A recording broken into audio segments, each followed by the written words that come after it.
मरिया कृपा पूर्ण, प्रभु तेरे साथ है, धन्य है तू स्त्रियों में और धन्य है तेरे गर्भ का फल यीशु। हे संत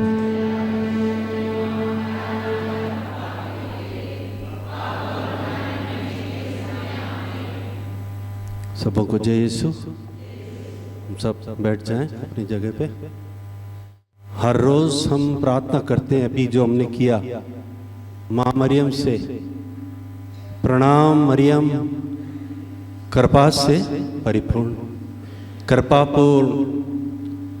आज इन शब्दों पे ही मनन चिंतन करते हुए हम कृपा के बारे में जानने का कोशिश करेंगे, जो प्रभु हमें बतलाना चाहता है। ऐसी क्या चीज थी, विशेषता जो मां मरियम के अंदर परिपूर्णता के साथ थी कि मां मरियम जब स्वर्गदूत ने दर्शन दिया, स्वर्गदूत ने पहला शब्द अभिवादन का बोला, प्रणाम प्रभु की कृपा पात्री। फिर एक और वचन में लिखता है प्रभु की कृपा आपके साथ है, ईश्वर आपके साथ है। फिर कहता है आप कृपा से परिपूर्ण है, you are full of grace. परिपूर्णता क्या मतलब, दो यहां पर हम चीजें देखते, एक तो कृपा का पात्र बनना और दूसरा कृपा की परिपूर्णता। प्यारे भाई और बहनों, आज जो मैं आपके सामने हूं ये सब ईश्वर की कृपा से। आपने कभी सोचा नहीं होगा कि कोई सिंधी व्यक्ति आकर के हमारे बीच में प्रचार करेगा।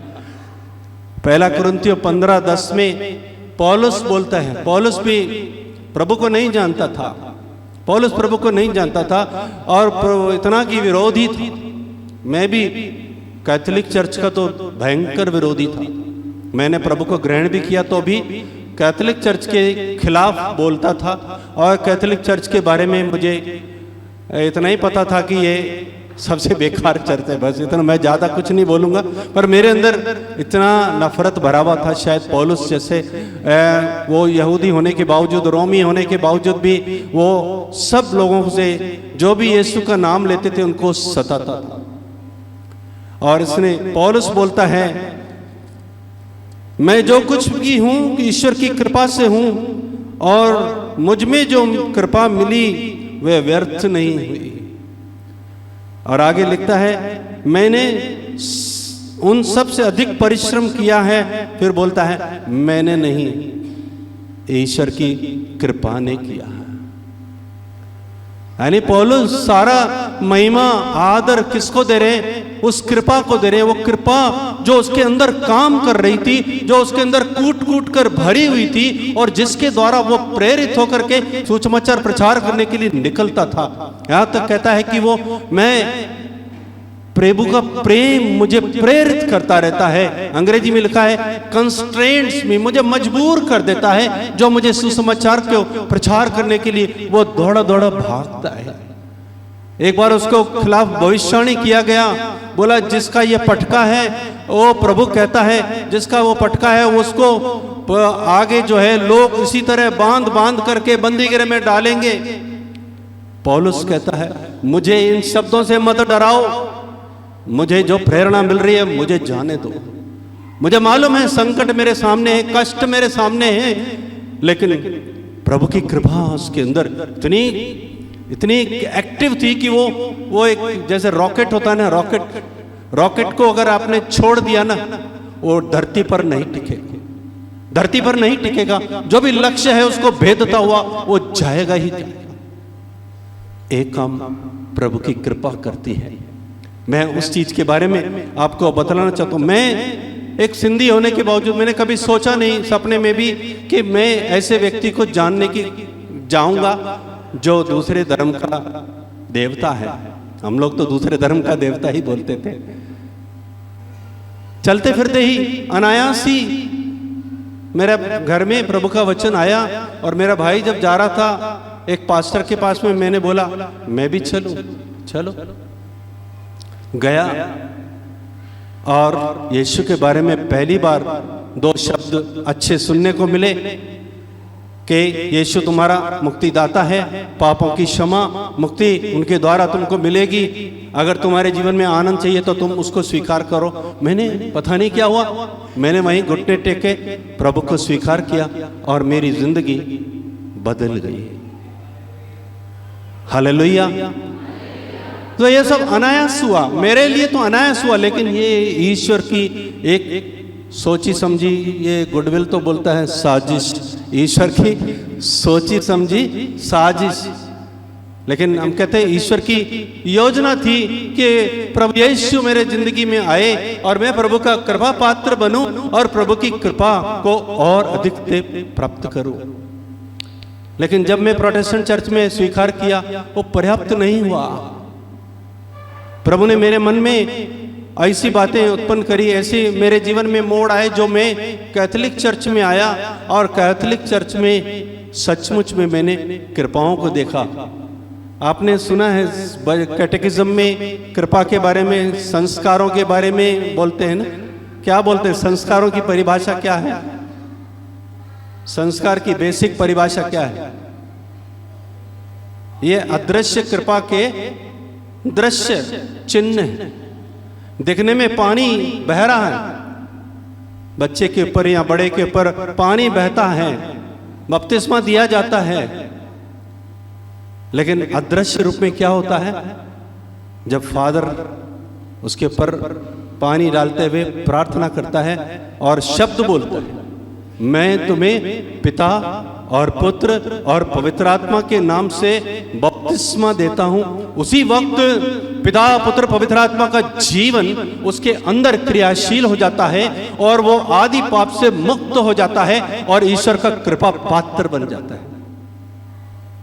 रोमियो 3:23 में पढ़ते हैं, सब लोगों ने पाप किया है और ईश्वर की कृपा से वंचित है, महिमा से वंचित है। हम इस लायक नहीं है कि ईश्वर की कृपा हमको मिले, लेकिन यीशु मसीह के प्रायश्चित स्वरूप रोमियो 3 में हम पढ़ते हैं 25 में, ईश्वर ने चाहा कि यीशु मसीह अपना खून बहाकर पाप का प्रायश्चित करे और हम लोग विश्वास के द्वारा उसका फल प्राप्त करें। मुफ्त में लिखा हुआ है, मुफ्त में। कृपा का जो एक मीनिंग है, जो कैटेकिज्म में परिभाषा दी है, वो है अनडिजर्व्ड फेवर, मतलब जिस चीज की आप लोग लायक नहीं है ना, वो चीज आपको मिल जाए। मैंने पढ़ाई नहीं की और मुझे डिग्री मिल जाए, बहुत खुश हो जाएंगे हम ना, है ना? बिना पढ़ाई के डिग्री मिल गया।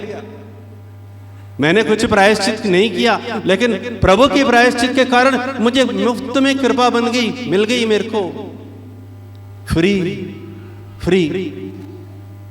आजकल सब मुफ्त का जमाना है, कितना लोग दौड़ते हैं मुफ्त में, लेकिन यहां पर जो मुफ्त की कृपा मिलती है शायद हम उसको स्वीकार नहीं कर पाते। मां मरियम ने ईश्वर की कृपा को परिपूर्णता के साथ स्वीकार किया। उसने बोला हाँ, उसने हाँ बोला स्वर्गदूत को, जैसा तू कहता है वैसा हो जाने दे। जैसे ही उन्होंने हाँ किया, मां मरियम पूर्ण रूप से अपने आप को ईश्वर को अर्पित कर दी गई और ईश्वर की परिपूर्णता, आत्मा की परिपूर्णता उसके ऊपर उतर आई। अंग्रेजी में लिखा है, the power of the most high will overshadow you. ईश्वर की जो सामर्थ्य है, शक्ति की जो छाया है, वो तुम पर पड़ेगी। ऐसा जैसा कि चमकीला बादल के रूप में पुराने विधान में लिखा है, चमकीला बादल जैसे चमकता, ऐसे परिपूर्णता के साथ मां मरियम के ऊपर परिपूर्णता के साथ उतरी, क्योंकि उसने अपने आप को उपलब्ध कर दिया और वो परिपूर्ण हो गई।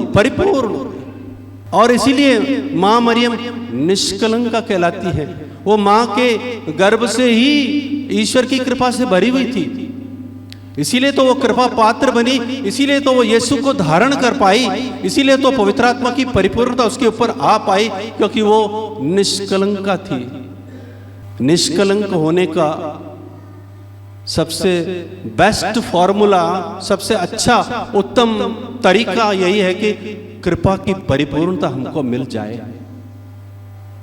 पहला यूहन्ना 3:9 में लिखा हुआ है, जिस व्यक्ति के अंदर ईश्वरीय जीवन क्रियाशील है वो आदमी पाप कर नहीं सकता, कर नहीं सकता। कभी कभी हम पाप करते हैं तो कभी कभी नहीं करते हैं। नहीं करने का मतलब ये नहीं है कि हम निष्पाप हो गए। कभी कभी हमको मौका भी नहीं मिलता है, इसलिए भी हम पाप नहीं करते है ना। कभी कभी मौका नहीं मिलता इसलिए हम पाप नहीं करते, लेकिन मौका मिले तुरंत पाप कर बैठे। एक बार मेरा एक दोस्त बोलता है, बोला आप लोग राजनीतियों के ऊपर लांछन लगाते रहते हो, लाखों रुपए हड़प लिए, आपको जब लाखों रुपए मिलेंगे आप क्या करोगे? उस समय जब आपको प्रलोभन दिया जाएगा 10 लाख रुपए लो, आप क्या करोगे? मौका नहीं मिला अभी 10 लाख मिलने का, फ्री में मिलेगा तो क्या करोगे? क्या मैं उस वक्त पाप कर पाऊंगा? अगर ईश्वरीय जीवन मेरे अंदर क्रियाशील है तो मैं 10 लाख को ठुकरा दूंगा। अगर क्रियाशील नहीं है, ईश्वर की कृपा मैंने व्यर्थ में गंवा दी, तो मैं उस 10 लाख के लिए अपना ईमान बेच दूंगा। प्यारे भाई और बहनों, हमें उस कृपा को प्राप्त करना है और उसको बनाए रखना है। हम सब ने बपतिस्मा लिया है, अधिकतर मैं समझता हूँ यहाँ सब लोग बपतिस्मा प्राप्त बैठे हुए हैं, और बपतिस्मा में हमें हमारे आदि पाप से मुक्त होकर हमें कृपा पात्र बनाया गया, और उस अदृश्य कृपा हमारे अंदर क्रियाशील हुई है। हमारे अंदर ईश्वरीय जीवन प्रवाहित हुआ है, हमारी आत्मा में नव जीवन मिल गया है।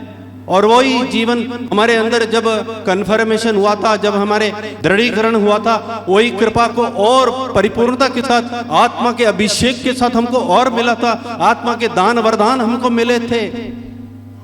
क्या वो चले गए? हमारे अंदर हैं, हमारे अंदर हैं, लेकिन क्या है, हमने कभी उसको अनुभव नहीं किया और उस कृपा को हमने रिसीव नहीं किया, प्राप्त नहीं किया। इसलिए उस कृपा के द्वारा हमारी मुक्ति नहीं हो पाती है। इफिसियों 2:8 में प्रभु का वचन कहता है, उसकी कृपा ने विश्वास द्वारा तुम्हारा उद्धार किया है। उद्धार करने वाली चीज कौन है? कृपा है। लेकिन क्रियान्वित किससे होती है? विश्वास के द्वारा। अगर आपके अंदर, मेरे अंदर विश्वास है, अगर 100% विश्वास है तो वो कृपा 100% काम करेगी। अगर आपके अंदर विश्वास 1% है तो 1% विश्वास काम करेगी, और अगर विश्वास नहीं है तो कृपा काम नहीं करेगी। क्या आप समझते हैं, जो हम प्रभु के शरीर और रक्त को रोज ग्रहण करते हैं मिस्सा में, रोज या संडे को, तो क्या उसमें कोई कमी है? कोई बता सकता है? कोई बता सकता है उस रोटी में कोई खोट है या उस रोटी में कुछ कमी है? कह सकता है कोई कमी है उस रोटी में? जो रोटी खा करके भी हम पाप कर पाते हैं, क्यों कर पाते हैं? क्या उस रोटी में ईश्वर की कृपा मौजूद नहीं है? क्या उस रोटी में ईश्वर की परिपूर्णता नहीं है? प्रभु का वचन कहता है, यीशु मसीह के अंदर, उसके शरीर में ईश्वर की परिपूर्णता निवास करती है, और वही रोटी के रूप में हम रोज देखते हैं। जब रोटी और दाखरस यहाँ पर टेबल पे रखा जाता है, फादर उसके ऊपर वचन पढ़ता है, पवित्र आत्मा का आह्वान करता है, वो रोटी प्रभु के शरीर में बदल जाती है, और वो दाखरस यीशु के शरीर में बदलता है तो बदलता है। और बदलता है तो मतलब यीशु का शरीर जो 2000 साल पहले मौजूद था, जिसके हाथ लगाते ही लोग चमत्कार होते थे, जिसके हाथ लगाते ही अवधूत निकल जाते थे, आज क्यों नहीं निकलते? क्या वो शरीर नकली? नहीं, वो शरीर नकली नहीं है।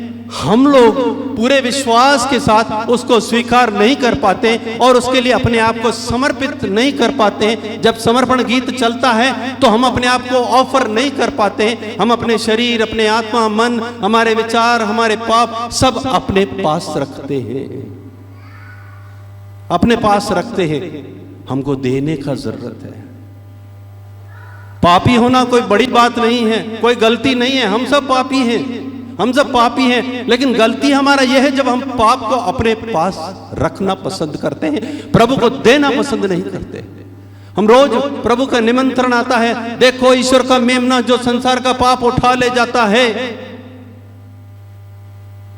क्या उठाता नहीं है? क्या उठाएगा? क्या जब हम उसको देंगे। जो चीज हम उसको देंगे वो उठाकर ले जाएगा, नहीं देंगे नहीं उठाकर ले जाएगा। प्यारे भाई और बहनों, इस संस्कार में सबसे अधिक कृपा मिलती है। सबसे अधिक कृपा जो कहते हैं तो उस संस्कार के द्वारा मिलती है, परम प्रसाद संस्कार के द्वारा। और इसीलिए इसको सर्वोच्च संस्कार कहा जाता है। अंग्रेजी में कहते हैं this is the source and summit of Christian life. यानी जो मसीह जीवन जो हमको मिलता है उसकी परिपूर्णता इसमें निवास करती है। वो जीवन हमको मिलता है और उसका वो शिखर है, सोर्स भी है, यानी कि जीवन इसके द्वारा ही मिलता है। इस चीज की मेरे जीवन में कमी थी जब तक मैं कैथोलिक नहीं बना था। लेकिन कैथोलिक बनने के बाद में जब मैंने परम प्रसाद में द्वारा, तब मुझे पता चला कि परम प्रसाद जो है साधारण चीज नहीं है। कैथोलिक बनने से पहले मेरे को बहुत डर लगता था। मैं एक बार फादर के पास गया था, जब फादर पल्ली पुरोहित था, मेरे बपतिस्मा से पहले फादर पल्ली पुरोहित थे जब पर्वतपुरा में। मैं पूछने गया, फादर जी मुझे डर लगता है कहीं बपतिस्मा मिलने के बाद में मैं भी आम ईसाइयों की तरह न बन जाऊं। मैं आम ईसाइयों को देखते हुए मैं बहुत डर लगता था, क्योंकि मेरे मन में समाज में एक ही छवि है, शराब ही पीते। कैथोलिक लोग, क्रिश्चियन लोग शराब पीते हैं। एक बहुत बड़ी मेरे अंदर एक छवि बनी। मैं सोचा था कि मैं भी ऐसा नहीं बन जाऊं। फादर ने एक चीज बोली थी, मुझे आज भी याद है, कि तुम अगर बपतिस्मा लोगे, परम प्रसाद लोगे, तुम्हें कृपा मिलेगी, तुम्हें और मजबूती मिलेगी। और उसके बाद मेरे अंदर से शंकाएं निकल गई। फिर मैंने और मेरी पत्नी ने बपतिस्मा लिया, प्रभु को ग्रहण किया, ईश्वरीय जीवन मेरे अंदर आ गया। आज उस जीवन को हमें स्वीकार करना और उसको बनाए रखना, यही हमारी जिम्मेदारी है कैथोलिक के रूप में, क्रिश्चियन के रूप में। और यही चीज अगर हम बनाए रखेंगे, आप और मैं पाप कर नहीं सकेंगे। मौका मिलेगा तब भी नहीं कर पाएंगे। आज अगर हम पाप करते, आज अगर हम पथ भ्रष्ट होते, इसका मतलब ईश्वर की कृपा हमें काम नहीं कर रही, क्योंकि ये विश्वास के ऊपर निर्भर है। प्रज्ञा ग्रंथ में एक वचन लिखा हुआ है, जब पहले मन्ना गिरता था ना, मन्ना के बारे में लिखा है, जो पदार्थ वो गिरता था उसके द्वारा ईश्वर अपना वात्सल्य प्रकट करता था, अपना प्यार प्रकट करता था। लेकिन वो खाने वाले की रुचि के अनुसार वैसा ही बन जाता था। खाने वाले जो थे इजरायली लोग, मन्ना को रिजेक्ट करते थे। हमें मन्ना नहीं चाहिए, हमें मांस चाहिए, हमें अब थक गए, हम तंग हो गए इस मन्ना खा खा करके। उन्होंने ईश्वर के प्यार को ठुकरा करके मांस खाना पसंद किया। प्रभु ने मांस भी उनको बहुतायत से खिलाया, लेकिन वो उसके साथ साथ प्रभु का कोप भी उनके ऊपर भड़क उठा। जब संस्कार में ईश्वर खुद आता है तो मतलब अपना प्यार लेकर के आता है। और अगर आप और मैं उसके प्यार को स्वीकार नहीं करते हैं, प्यार के लिए अपने आप को अर्पित नहीं करते हैं, तो वो कृपा हमारे अंदर व्यर्थ हो जाती है। हमारी रुचि के अनुसार वो रोटी शायद किसी के लिए सिर्फ एक रोटी है, शायद किसी के लिए वो ईश्वरीय जीवन प्राप्त कर देने वाली है, लेकिन किसी के लिए साधारण रोटी है। जब मैंने पहला रिट्रीट अटेंड किया था, फादर जेम्स बॉम्बे से आए थे। उन्होंने बोला एक सिस्टर उनकी रिट्रीट के बाद में वहां पर आई और जैसे ही परम प्रसाद ग्रहण किया उसको चंगाई मिल गई और उसने गवाही दी, आज तक मैं परम प्रसाद को एक साधारण रोटी के रूप में, एक चिप्स के टुकड़े के रूप में मैं ग्रहण करती थी, लेकिन आज मेरे जान गया मेरा जिंदा परमेश्वर इसके अंदर है। और जैसे ही उसने विश्वास किया तुरंत वो ठीक हो गई। यीशु मसीह कल, आज और हमेशा एक ही रूप रहते। इब्रानियों 13:8 में प्रभु का वचन कहता है यीशु वही है, यीशु वही है, लेकिन हमारा स्वीकार करने का तरीका थोड़ा बदल गया है। आपने कभी देखा पानी पानी का नल खोलते हैं, नीचे बाल्टी रखते हैं तो पानी भर जाता है। भर जाता है कि नहीं? आपके यहाँ भरता है कि नहीं? पानी खोलते ही पानी टंक इसमें बाल्टी में डालेंगे तो बाल्टी भरेगी कि नहीं? भरेगी कि नहीं? लेकिन अगर बाल्टी आपने उल्टी कर दी तो भरेगी। पानी बह रहा है, पानी बह रहा है, बाल्टी भी है, लेकिन बाल्टी उल्टी है, क्या होगा? सारी बाल्टी का पानी जो आना था अंदर, बाहर बिखर जाता है। पिछले दिनों एक सिस्टर बता रही थी कि एक व्यक्ति परम प्रसाद लेने के लिए आया और एक सिस्टर थी, उसको दर्शन में मिला कि प्रभु यीशु उसके होठों पे आए और छोटे होते होते होते होते खत्म हो गए। मतलब उसमें एक चिन्ह दिखाया कि ये अगर व्यक्ति कृपा का पात्र नहीं है तो उसके अंदर कृपा घुस नहीं पाई। ईश्वर तो है लेकिन हमारे अंदर घुस नहीं पाया, हमारे अंदर एक्टिव नहीं हो पाया। कभी कभी ऐसा होता है, मेरे साथ भी होता है। ऐसा नहीं है कि कभी कभी मैं बहुत परेशान होता हूँ, यहाँ पाप में अवस्था में होता हूँ, तो यूकरिस्ट में वो आनंद में अनुभव नहीं कर पाता हूँ। लेकिन जब पाप स्वीकार करके और फ्रेश माइंड से, फ्रेश दिल में आकर के प्रभु को लेते हैं तो एक अलग आनंद आता है। वो आना है, जरूर आना है। और तभी इसको जब हम योग्य रीति से लेते रहेंगे, ईश्वरीय जीवन की परिपूर्णता हमारे अंदर आती रहेगी, हम कभी पाप कर नहीं सकेंगे का मतलब समझते हैं ना? मौका मिलेगा तब भी कर नहीं पाएंगे। कई बार होता है। एक बार मैं इनकम टैक्स बचाने के लिए मम्मी से किराए की रसीद ले ली। किराए की रसीद लेने का हमारे वहाँ रवाज होता था, अपने घर में ही लोगों को किराए की रसीद बना दी और किराए की रसीद से क्या, वो हाउस रेंट रिबेट मिल जाता था। सरकारी लोग जानते होंगे इस चीज को। तो मैंने किया, लेकिन जब वो फॉर्म भरने की बारी आई तब मैं हिल गया। नहीं, मैंने कहा मेरे से नहीं होगा। मैं गया वापस अकाउंट्स में, मैंने कहा मेरा जो टैक्स बनता है ना, हाउस रेंट रिसीप्ट हटा दो, बाकी जो टैक्स बनता है मैं देने के लिए तैयार हूं। वो डबल इंटरेस्ट देकर के मैंने टैक्स भरा, लेकिन मैंने हाउस रेंट रसीद नहीं दी। मेरा दिल गवारा नहीं किया। ये होता है पाप नहीं करने सकने की स्थिति। मौका था, 4,500 रुपये मेरे बच जाते, मेरे पास पैसे भी नहीं थे, किसी से लेकर के मैंने चुकाए और मेरा माइंड फ्री हो गया। प्यारे भाई और बहनों, अगर आज आप और मैं ऐसी निष्कलंक जिंदगी जीना चाहते हैं तो हमें कृपा के ऊपर भरोसा रखना है और उसके बगैर कोई गुजारा नहीं। हम कृपा पात्र नहीं हैं, लायक नहीं है, लेकिन बपतिस्मा के द्वारा हमको कृपा पात्र बनाया गया है और उसके बाद में हमें ऐसा बनाया गया है कि हम पाप न कर सके। एक के बाद एक संस्कार हमारे लिए रखे हुए हैं ताकि हम जो है पाप कर नहीं सके।